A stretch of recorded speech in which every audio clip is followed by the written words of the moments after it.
Oi gente, tudo bem? No vídeo de hoje eu vou abordar um tema diferente, uma disciplina diferente. Ela foi parte da minha grade do primeiro semestre. Como eu já falei, eu comecei a cursar pedagogia agora, em 2018. Esse primeiro semestre eu tive algumas matérias e a que eu vou falar hoje é de psicologia. Psicologia do desenvolvimento do ciclo vital. É um nome extenso, então a gente abrevia para PDCV, tá? O tema que eu vou falar hoje é da adolescência, do adulto jovem e da velhice. Bastante assunto e tem bastante teórico, então eu vou deixar na descrição do vídeo quais bases teóricas eu tirei para fazer esse tipo de vídeo. Os créditos, para não ser considerado plágio, eu não sei.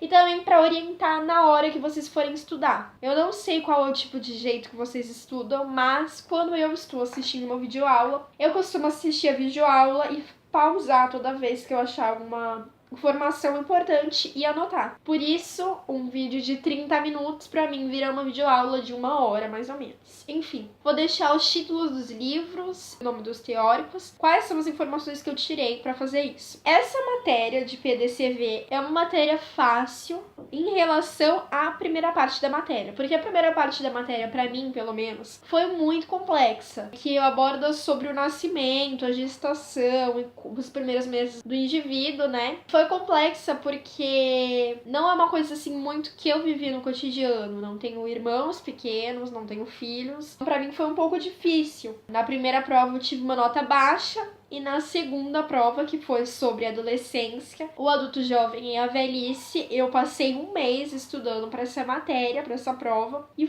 consegui atingir a nota que eu precisava, mas foi assim, foi aquele sufoco, né? Aquele medo, aquela ansiedade. Porque se eu tivesse ido muito bem na primeira prova, talvez não precisasse estudar tanto. Mas enfim, é uma matéria que eu acho que eu aprendi bastante por conta de ter estudado todos os dias durante 1 mês para essa matéria. E uma das coisas que eu vou falar é situar mais ou menos a gente quando a gente pode considerar adolescente, em que idade o adolescente, qual a diferença da adolescência, da puberdade para a adolescência, período, o que é a puberdade, tá? Enfim, a pré-adolescência ela é marcada dos 10 aos 14 anos. Então esse é o período da pré-adolescência. A adolescência, ela é dos 15 aos 19 anos completos e a juventude, ela pode se dizer que é dos 15 aos 24. Então, são esses nomes que a gente pode denominar a adolescência e quando ela se inicia. De acordo com a OMS, que é a Organização Mundial da Saúde, o período que se estende da adolescência é dos 10 aos 19 anos. Então, este é o período que a gente pode considerar a adolescência com base na OMS. O Estatuto da Criança e do Adolescente diz que é dos 12 aos 18 anos, dos 12 aos 18 anos é adolescência, tá? Uma das questões que minha professora perguntou na aula era como a gente enxergava a adolescência hoje. Bem, eu não sei vocês, mas acredito que o conceito de adolescência ele mudou, foi sofrendo modificações, porque a nossa sociedade mudou com o passar do tempo. Uma das coisas que mais me preocupa hoje em dia, que é um dos temas que eu falo principalmente, que eu falo muito abertamente, é sobre a questão do suicídio. A gente tem diversas maneiras de abordar esse tema, palestras, documentários, seriados, porque é um tema que principalmente está sendo discutido e ele é essencial que seja falado, dito, discutido, que é o suicídio. As taxas de suicídios ligadas a adolescentes, elas cresceram bastante nesses últimos tempos. Então, como eu enxergo a adolescência hoje em dia, talvez seja uma maneira diferente do que a gente pode considerar o que seria uma adolescência saudável. Na parte teórica, né, uma adolescência saudável, porque a gente sabe que nenhuma vida é mil maravilhas. A gente vai falar, não, a adolescência é isso, porque alguém escreveu. A gente sabe que sofreu modificações, né? A gente sabe porque estamos vivos, estamos vulneráveis a essas modificações. Então, quando ela levantou essa questão de como a adolescência hoje em dia, me veio à cabeça isso. Eu não sei se pra você que tá assistindo o vídeo é desse jeito, você pensa desse jeito, eu não sei, mas é um fato real, é uma estatística, você pode procurar, enfim. A adolescência, ela é um rito de passagem. Então, a adolescência ela é marcada por diferenças culturais. O que eu quero dizer falando de diferenças culturais. A gente sabe que em cada sociedade a gente pode considerar a adolescência de tal jeito. Então, o que é a adolescência, o período de adolescência? Na minha visão, talvez no Brasil, seja o momento que a pessoa está saindo da infância, deixando aquela infância e se tornando, caminhando para se tornar um adulto jovem, um adulto maduro. Então vem aquela série de tarefas, de coisas que a pessoa, o ser humano, tem que fazer para que ela seja caracterizada dentro desse período da adolescência, certo? Então é uma fase que você tá deixando de ser criança, ainda não é um adulto completo formado, obviamente, mas é um adolescente, então a gente tá nesse meio termo, certo? A puberdade, ela tem uma questão biológica, ela vem de uma questão biológica, tá? Então ela tá ligada a modificações biológicas, então a puberdade está ligada a modificações biológicas. Eu não sei se essa estratégia de repetição funciona para vocês, mas para mim eu consigo anexar uma informação quando eu repito várias vezes. Então a puberdade, como eu falei, ela tá ligada a modificações biológicas, tem essa ligação com a biologia, onde ocorrem diversas mudanças físicas. Então nas meninas ela ocorre de um jeito, nos meninos, nos rapazes ocorre de outro. Então desenvolvimento de crescimento do músculo, do braço para os meninos, crescimento dos seios nas mulheres. Então essa pode ser mais ou menos alguma característica de que a gente liga à puberdade que acontece dentro da adolescência, certo? Então ela é uma fase de um desenvolvimento evolutivo, então é um decorrer de um desenvolvimento. Estão ocorrendo transformações, certo? Uma questão da antropologia, a gente pode dizer que não são todas as sociedades que tratam a adolescência como a gente trata. Então aquilo que eu falei, a adolescência ela é uma fase cultural. Tem sociedades que pulam essa adolescência, tem sociedades que trazem enfatizam maior a adolescência, então são diversos jeitos de se trabalhar a adolescência, certo? Ela varia de acordo com a cultura, com a sociedade, certo? O que a gente pode falar sobre a adolescência? Questão do desenvolvimento cognitivo, a gente fala que é quando tá tendo um pensamento formal. O indivíduo é capaz de deduzir as conclusões de puras hipóteses e não somente através de uma observação real. Então, nesse aspecto cognitivo, a gente está se transformando. Tem características novas que talvez uma criança, a gente sabe que não tem essa noção, certo? Uma libertação de pensamento. Então, as operações fornecem pensamento e um novo poder, que é de construir o seu modo e reflexões de teorias. Então, é um modo crítico, né? Adquirir opiniões sobre determinadas coisas, adquirir um pensamento relacionado a um tema.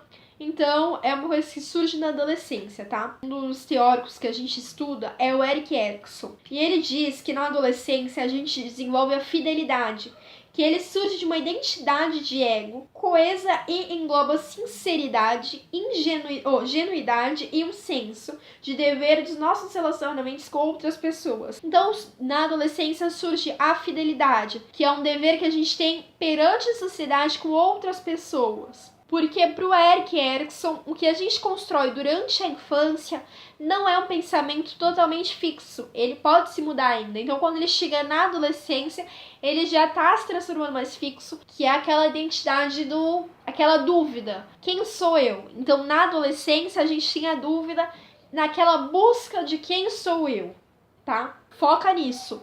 Na busca da identidade, quem sou eu? É uma das coisas que acontece na adolescência, certo? Foca nisso. Quando a gente fala da adolescência também, a gente pode caracterizar três lutos. Três lutos que ocorrem na adolescência. O primeiro luto é o luto da perda do corpo infantil. Então, conforme a puberdade vem chegando, tem as alterações biológicas, a gente perde aquele corpo infantil. Então, este é o primeiro luto da adolescência. O segundo luto é pelo papel identidade infantil. Então, o adolescente ele se vê obrigado a renunciar àquilo que era da infância. Então, vem aquela dúvida, quem sou eu? Qual é a minha identidade? Tenho que achar a minha identidade, né? E o terceiro luto é pelos pais da infância. É aquela perca do papel do pai e da mãe, ou do responsável que cuida, da infância, que era tratado de um jeito e na adolescência vem a ser tratado de outro, tá? Então, nesse processo do luto pelos pais da infância, o adolescente se vê numa questão que ele percebe que ele pode amar outras pessoas, que o amor não necessariamente tende a ser a familiares, a pais e mães. Então é aquele processo em que ele sabe que ele pode amar um amigo, ele sabe que ele pode amar um namorado, uma namorada, enfim, é isso. A puberdade feminina. Esse processo da puberdade feminina, ele ocorre de 3 a 4 anos antes do que nos meninos. Então existe essa diferença, tá? As meninas iniciam a puberdade aos 8 ou 10 anos e finalizam aos 16 anos. Com 7 a 13 anos, a gente nota o crescimento dos seios. O crescimento dos pelos pubianos é dos 7 aos 14 anos. O crescimento corporal, ele é dos 9 até os 15 anos, tá? Pelos nas axilas. E a primeira menstruação também, que pode ser dos 10 aos 16 anos. Óbvio que a gente sabe que tem meninas que menstruam antes disso, mas é o que dizem mais ou menos na teoria de como funciona a puberdade feminina. A puberdade masculina, ela é dos 11 e 12 anos e finaliza somente aos 18 anos, tá? Então tem o crescimento dos testículos dos 10 aos 13 anos, os crescimentos do pelo pubiano dos 10 aos 15 anos do menino, o crescimento corporal dos 10 aos 16, a mudança na voz, que também é a mesma época do crescimento do pênis, tá? Os pelos faciais. Então essa é a mais ou menos caracterizada a puberdade masculina, pra gente ter uma noção de quando uma adolescente está entrando na puberdade. Enfim, eu acho que da adolescência é mais ou menos isso que a gente tem que caracterizar. Como eu falei, eu vou deixar os teóricos, os filósofos, então se alguém tiver alguma dúvida ou se alguém quiser procurar mais sobre, só olhar nos nomes que eu vou indicar ali. E agora a gente entra na fase do adulto jovem, que eu tenho o lema principalmente de amor, ética e trabalho, tá? Então, amor, ética e trabalho é o lema do adulto jovem. Então, nesse período do adulto jovem, o indivíduo ele já conseguiu saber quem é ele. Então, ele tá já identificado quem sou eu, já passou dessa fase da adolescência de quem sou eu, ele sabe quem é ele. Então, o que ele tem que se preocupar? Com amor, ética e trabalho, os investimentos no futuro dele como indivíduo perante a sociedade, ou seja, uma construção de uma vida, de uma estrutura de vida, uma construção do que eu vou ter para o meu futuro. Então essa é o período de garra, certo? Em relação a isso. É uma das coisas importantes que a minha professora até falou, é que principalmente nesse período é aquela época que a gente pode falar que o indivíduo não tem aquele medo de morrer. Ocorrem muitas mortes por conta de bebida no trânsito, ou doenças, ou alguma coisa assim, porque o indivíduo tá à flor da pele, então ele tem aquela energia toda, aquela dedicação, aquela determinação, aquela busca. Então ele acha que em nenhum momento ele vai morrer. Não, eu sou imortal. É assim que a gente pode falar. Este jovem adulto, apesar disso, faz parte de uma população mais saudável. As maiores causas de morte são acidentes e atos de violência, principalmente. O desenvolvimento cognitivo do adulto jovem, além do Piaget, outros estudiosos afirmam que a cognição se estende além dessa etapa. Então, é a capacidade de lidar com incertezas. Então, não é aquela coisa, nossa, preciso decidir isso. São capacidade de lidar com hipóteses, dúvidas, incertezas. Pensamento mais flexível e adaptativo, tá? Segundo Levinson, a gente tem três estágios do adulto jovem. Deixa eu explicar sobre esses 3 estágios. A teoria, né, um estudo que foi feito desse Levinson, o nome do cara. Eu acredito que não se encaixa mais no adulto jovem, mas é uma coisa que a gente precisa estudar, então eu vou explicar. É a saída do lar dos 18 aos 24 anos. Nessa idade é a passagem da vida pré-adulta para adulta, onde se cria independência em relação aos pais, tanto econômica como psicológica. Ingresso no mundo adulto, dos 24 aos 28 anos. Está mais atento ao mundo adulto e ao lar, adquire autonomia e explora a possibilidade da vida e procura construir uma vida estável. Transição para a 4ª década, dos 28 aos 33 anos. É isso. Depois a gente vai falar sobre como são as relações que esse adulto jovem tem. Então a gente pode falar que uma relação de tarefa é quando 2 adultos trabalham juntos, por exemplo, mas não é preciso conhecer um ao outro para que você trabalhe junto. O segundo é o sistema de normas explícito ou implícito. As normas regulam o comportamento, facilitando a prevenção ou antecipação da cultura grupal. Por exemplo, nos grupos da escola, nos jogos com regras. Em ambos os casos, são supostos o maior compromisso pessoal. Isso não ocorre no nível da tarefa. Então, são regras que os indivíduos têm que obedecer, que faz trazer um nível diferente do que eu falei anteriormente, que é aquele que não precisa de uma regra para se trabalhar junto. E o nível 3 é o de intimidade, não há predomínio de tarefa nem das normas, tá? Para Erik Erikson, que é o que eu já citei um pouquinho antes, a intimidade não se limita a relacionamentos sexuais, mas engloba também carinho e compromisso. Como eu falei, o adolescente busca a sua identidade e o adulto jovem tem medo de perder essa identidade que ele demorou tanto para buscar e para ter. Também tem uma das coisas que a gente fala é do isolamento que ocorre nessa fase para algumas pessoas. Isolamento não é sinônimo de estar só ou ser solteiro, diz a respeito da capacidade de entrega em uma relação. Então, quando a gente fala de um desenvolvimento que uma criança tendo um apego seguro com a mãe dela, que é uma das coisas que a gente estuda quando a gente está estudando criança, bebê, é um apego seguro que a criança necessita ter com a mãe. Quando esse apego seguro e saudável não ocorre, quando esse indivíduo vira um adulto, ele tem essa tendência ao isolamento, que é aquele medo de se entregar em uma relação de amigo, de namorado, de trabalho, enfim. A capacidade de amar é um tema central na vida do adulto jovem. Então é necessário que esse apego exista quando se é bebê, para que quando cresça, tenha uma relação baseada naquilo que foi feito quando ele era bebê. Então, adultos com apegos ansiosos, inseguros, são preocupados com o desempenho profissional, distraem-se com facilidade e não concluem projetos. São movidos a elogios, principalmente. E os adultos que tiveram essa estrutura de apego quando bebês, eles possuem uma maior autonomia e não deixam que o trabalho impeça o lazer e a saúde. Então, a prioridade não é somente o trabalho, mas o lazer e a saúde, tá? A meia-idade. A meia-idade ela é caracterizada dos 40 aos 65 anos. Então, ela tem o dilema de balanço na vida, certo? As mudanças físicas que ocorrem durante essa meia-idade. Uma delas que a gente pode falar é a chamada vista cansada, que gera dificuldade para enxergar de perto. Ela surge a partir dos 40 anos normalmente, mas pode acontecer antes. Ela é um fenômeno natural, então não se preocupem. Vou chegar nos 40 anos e não vou enxergar mais nada. Tá, é um fenômeno natural. Após os 40 anos, é muito frequente um aumento da pressão arterial do que numa mulher de 25 anos, obviamente. As mudanças cognitivas.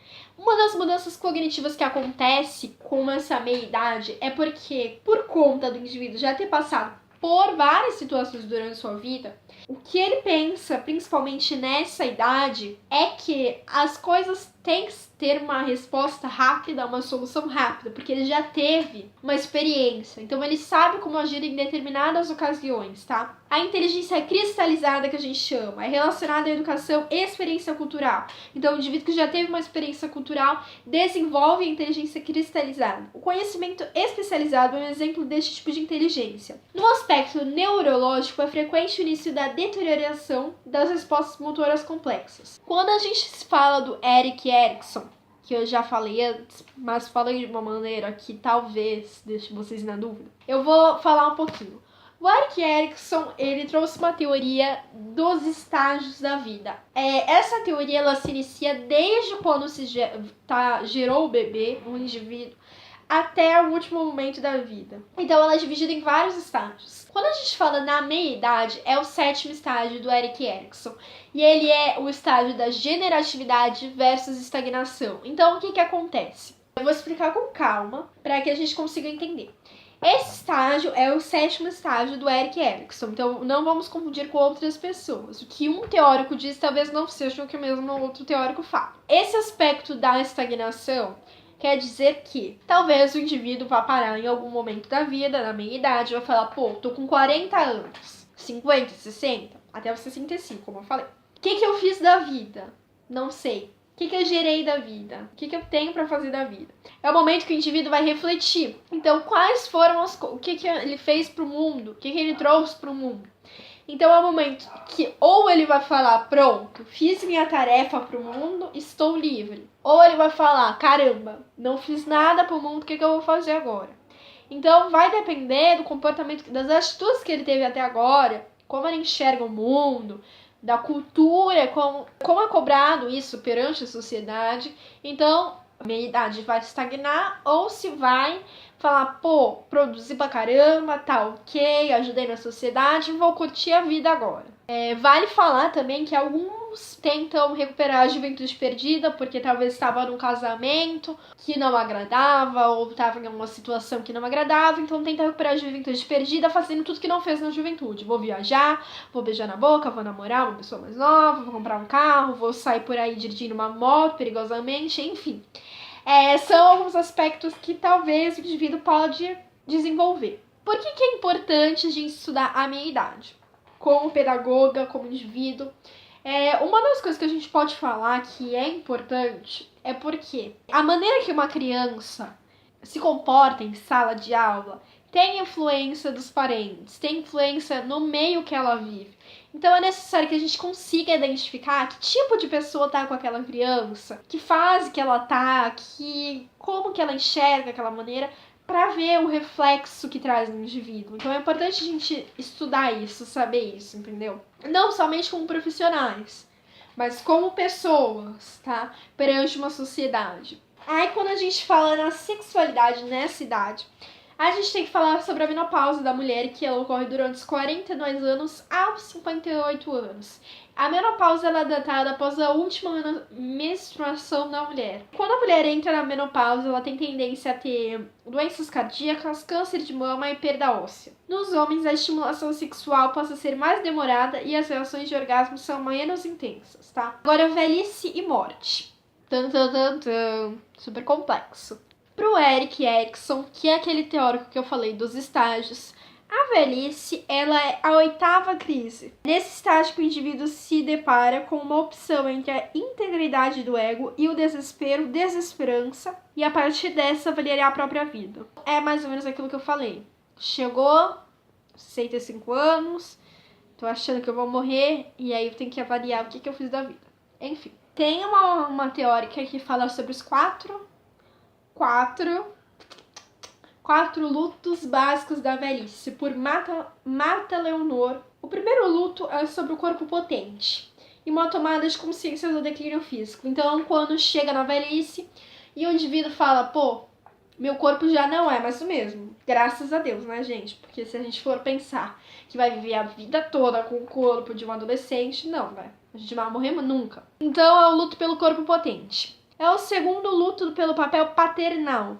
Ocorre quando esse papel não pode ser desempenhado total devido a impedimentos físicos. Então, quando chega na velhice, a gente não pode mais fazer aquelas coisas que fazíamos antes com nossos filhos ou com outras pessoas. Então, isso é um luto.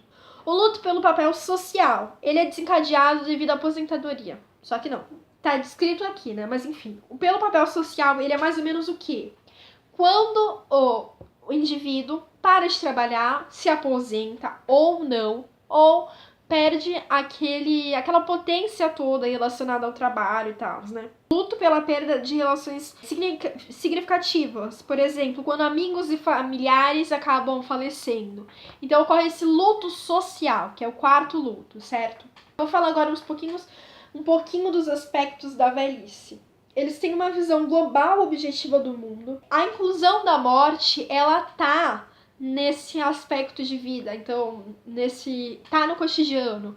Então, chega nessa idade, o indivíduo sabe que em algum momento da vida ele vai morrer, certo? É uma natural, gente, natural, calma. O que mais que a gente pode falar?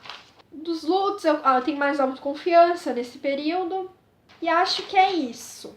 Quando a gente fala dessas fases, é mais ou menos isso. Agora o que eu vou entrar é no aspecto da morte mesmo, de falecer alguém ou... É isso, tá? Pra criança, ela pode ocorrer um tipo de morte de uma reversão. Então, quando morre, sei lá, um cachorro ou um parente, a criança, às vezes, ela não tá orientada, tipo assim, pra onde vai aquela pessoa que morreu. Então, aí fala assim, fulano virou estrelinha. Pra criança, virou uma estrela mesmo, entendeu? Então, pode ter esse aspecto reverso. Ou da criança achar que fulano não morreu. Vai chegar, eu vou chegar na casa do fulano e cadê fulano? Fulano tá lá, entendeu? É difícil da criança entender. A morte também pode ser de uma separação de um casal, tá?